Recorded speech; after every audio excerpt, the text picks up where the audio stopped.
All right. Good afternoon. I almost said morning. Good afternoon, KW Prosperity. It is Matt Billheimer here with Nick Marenoski with Get a Rate.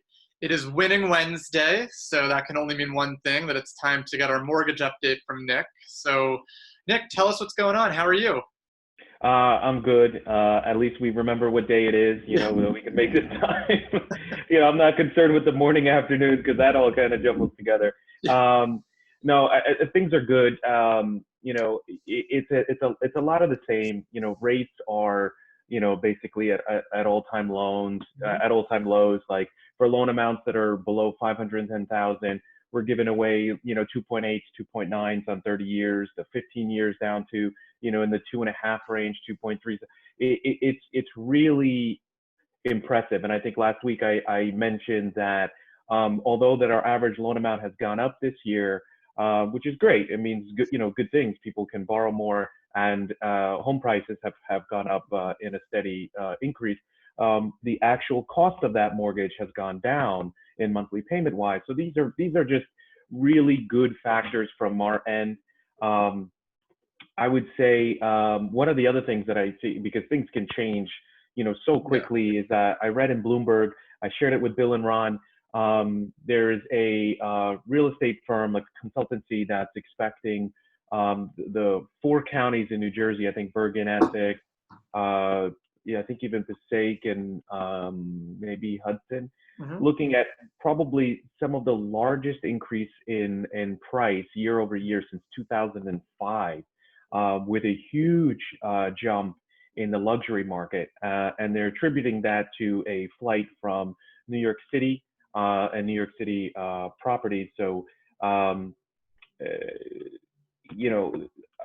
see that it's weird. Things can change so quickly for someone and for us that, the pandemic or no pandemic, like there's ways, to make money and to do business, because everything has its countering balance, right? Yeah. You have a pandemic that puts everybody in, but guess what? On the flip side of that, because that happened, now people want to, leave New York, and you have, New Jersey as a prime, market for the next year or two. Yeah. So there's always something to counteract, and even when it's a recession, I mean, you got to realize that these are normal parts of the cycle that are I don't want to say good, because there's a lot of suffering too, but on the flip side, that it makes people come out stronger, or there's a balancing effect to it that allows people to save. And so the one thing that I noticed, I may have mentioned it before, is that people have been saving nearly 30% more of their disposable income than they have in the past. Yeah, I mean, you want them to spend on certain things, but in real estate, you want them to spend on housing. Like, you don't want them to spend on vacations and things like that, because that's their down payments and things like that. And so that's what, I'm seeing. You have maybe buyers that, otherwise would have spent some more of their disposable income, that are on the, fringe with lower down payments. They might be able to come into the market. And then people that were, just not thinking about buying before, with a lower down payment, maybe 10%, maybe they get to 20%, and then again they could maybe afford more house, for the money there, and I think that that's good. So if we find a way to get some of these sellers, going, I mean, that's going to be, bananas for us. For sure. And I think The what you official term.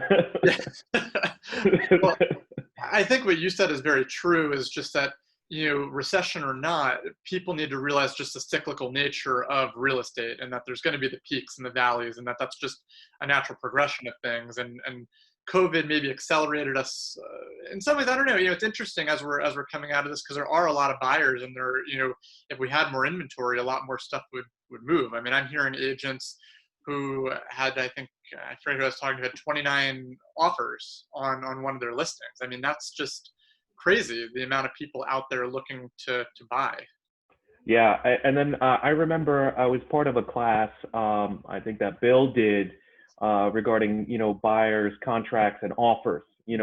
Those tips, if I can recall, ways to make your offer stand out if you're a buyer's agent, which is obviously my main thing when we're pre-approving clients. The thing that I have the most amount of touch with is, those little tricks. And so maybe we go back to some of those things because we're going to have a tough, inventory for a little while. And, some of the things is, strong offers, appraisal floors, getting the buyer on board with, understanding that, if you offer over asking, the appraisal will be the ultimate, determining factor, with some of these homes, and you'll be then in the process halfway through, and you'll have this independent report that you can then, negotiate. And if the value comes back at the price that was negotiated, good, you got it. You know what I mean? Like, that's fair. Like, and if it doesn't, then hey, at least you have,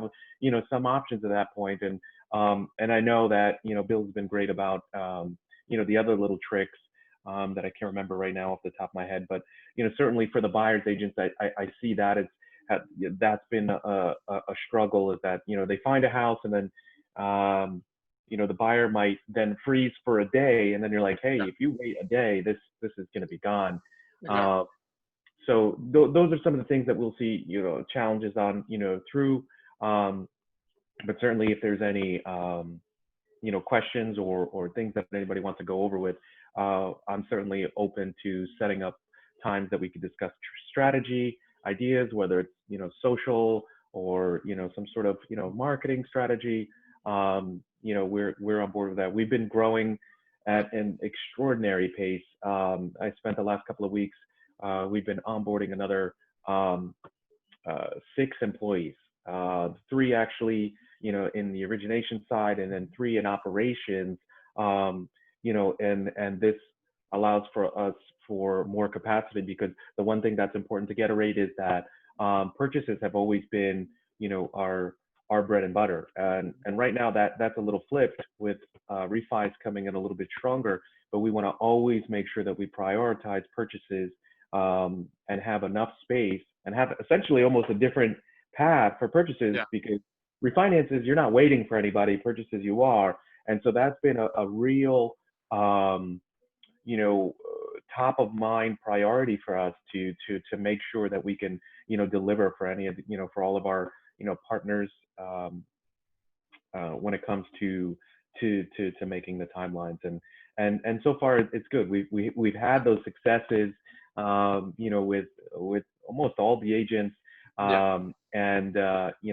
It's been nice, and both ways, and that was, the other thing, that the referral partners that refer us business, we've been able to, because we've had some increases in pre-approvals, we've been able to, flip it back and say, hey, we have a client that doesn't really have an agent, but we pre-approved them for X amount of dollars. And that, I Yeah. mean, I don't know a better way to help each other and grow this, relationship and partnership, besides, sharing and referrals in business, and then also providing any kind of either technical support or just, strategy or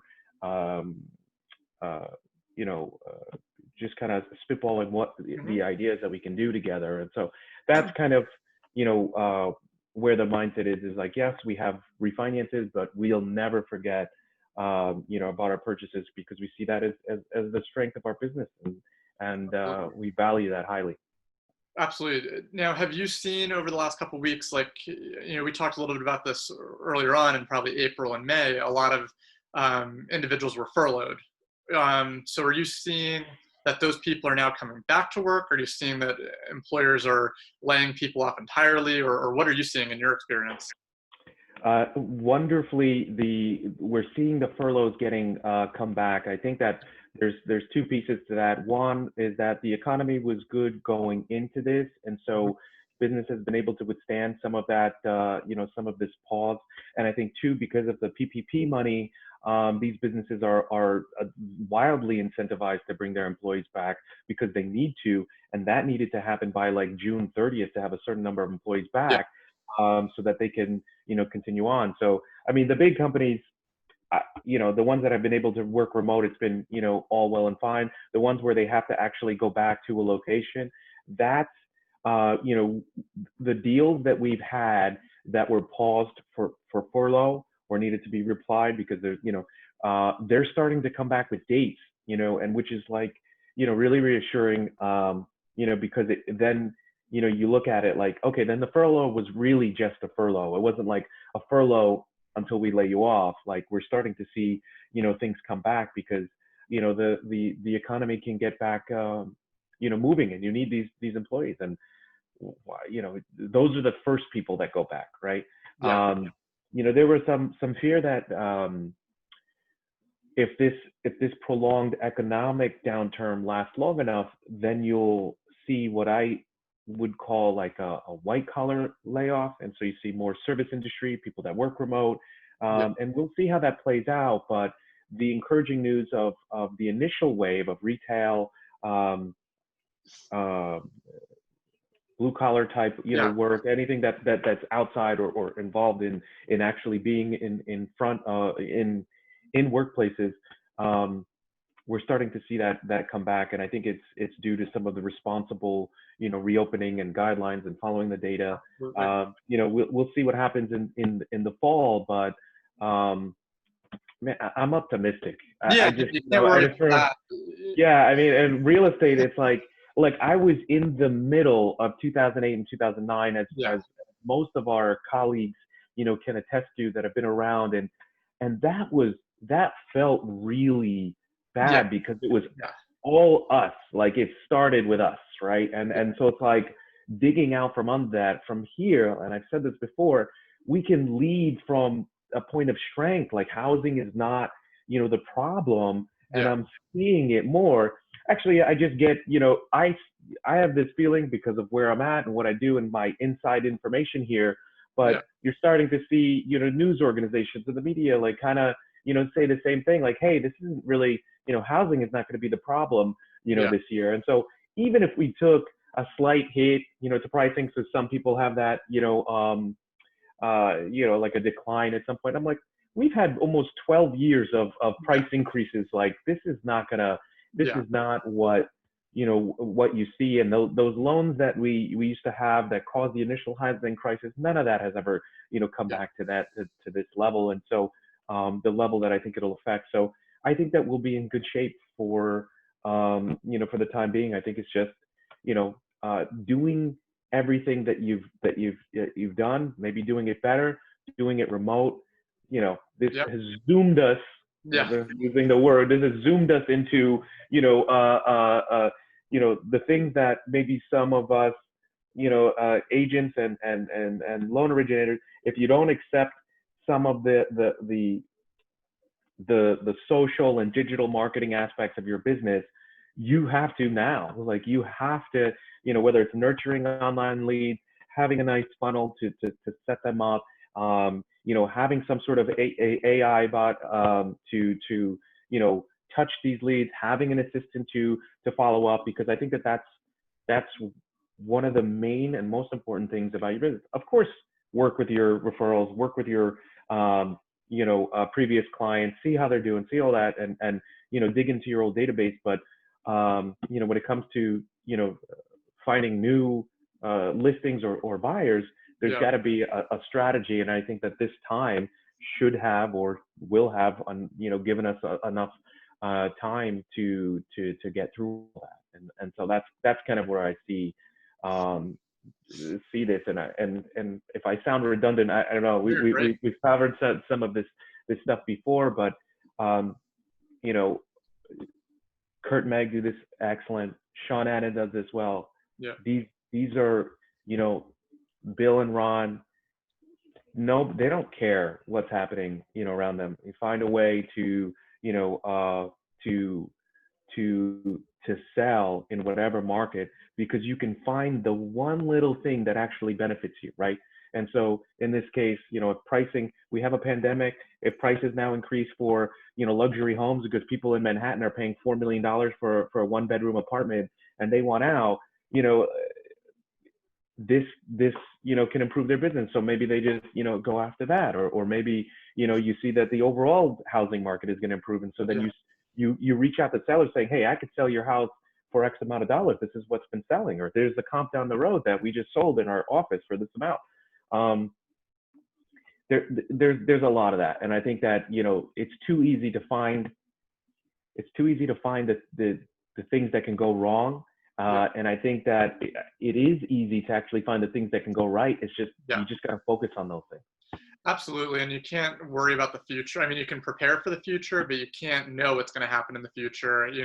With with COVID a couple months ago, I mean, no one expected that we'd be on a lockdown for a couple months, and no one knows whether there will be a second wave or something in the fall. I mean, only time will tell. It's good to be prepared and have the systems and everything that we've implemented over the last couple months to take us through any challenges that we may have, but you can't be doom and gloom right now. Yeah, So I agree no, with you. I know I think that that's important to say. It's like it's easy for anyone to find, fault or issues with any situation, but we're all in the same thing. It's like Exactly. when you always say we all have the same 24 hours, how to Mhm. use your day. Look, Yeah. we all have the same pandemic. It's like, what are we, Exactly. and I don't want to take away, because obviously this is a suffering time. People have For specific sure. circumstances that have to, deal with. But, if that's all good and said, it's using your time effectively to say, hey, maybe I need to do something a little bit differently, or maybe now's the perfect time to try a new strategy. What's the worst thing that can happen? It doesn't work, Yeah. you try Yeah. something else. But if you get really good at something, you find the more you try, the better luck you have, right? Absolutely. So that's really it. I mean, from a mortgage perspective, it's been, good. We still have all of the best case scenarios for buyers and sellers. In terms of financing, I think it's just, finding those things to be excited about, as an agent or mortgage loan originator, to find those things that you can get excited about and find it, and then just go after it. Say, like, you know what, economy, recession, pandemic, this is what, will help me in my business whenever this, what's there's nothing, wrong that can come out of that. Well, thank you, Nick, for your time today, as always. I hope you have a really good rest of your week and weekend, and we'll see you back here next Wednesday. Thank you, Matt. I appreciate being here. Bye, Nick. You will. Take Bye. care.